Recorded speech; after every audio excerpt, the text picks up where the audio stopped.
Hi, Dyslexic Genius here. I'm back on the opera horn and I want to talk to you about what has to be done to fix it. And first of all, this is off another opera and it didn't have this piece right here. So what we have to do is we have to create this little knob. And how do we do that?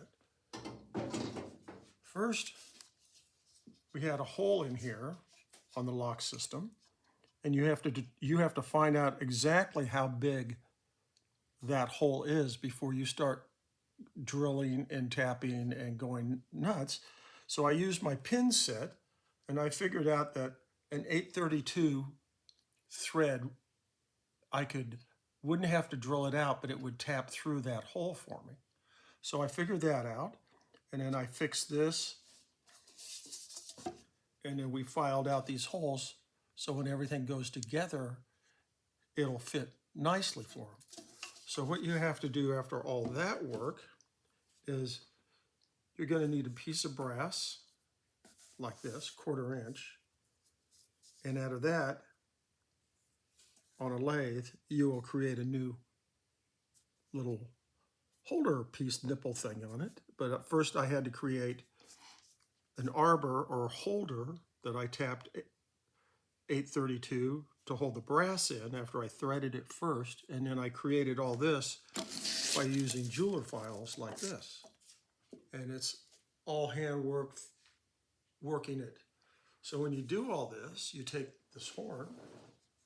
When I do final assembly, I will use red Loctite to screw this in. So this comes in and screws in.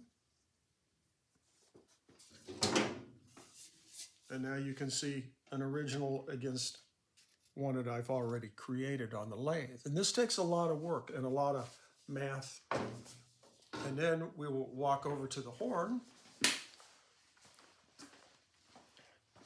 And you can see that we've oiled this 3 times, and it's come out very well on this, on the cleaning and the waxing.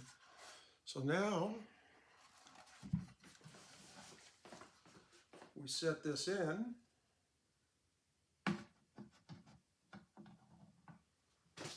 You come in, push down, and it locks. Everything's kind of bent, so I have it a little snug on the lock, but it comes out, push in, and lock, it ticks. I tried the other opera piece, it wouldn't even fit on this, the other neck. And this is what it takes to create this, because the originals were brass, and now the horn's ready to go, completely finished. I have one more project to build for the customer, and I'll show you how I do that in the next previous video, and that's my tip for the day.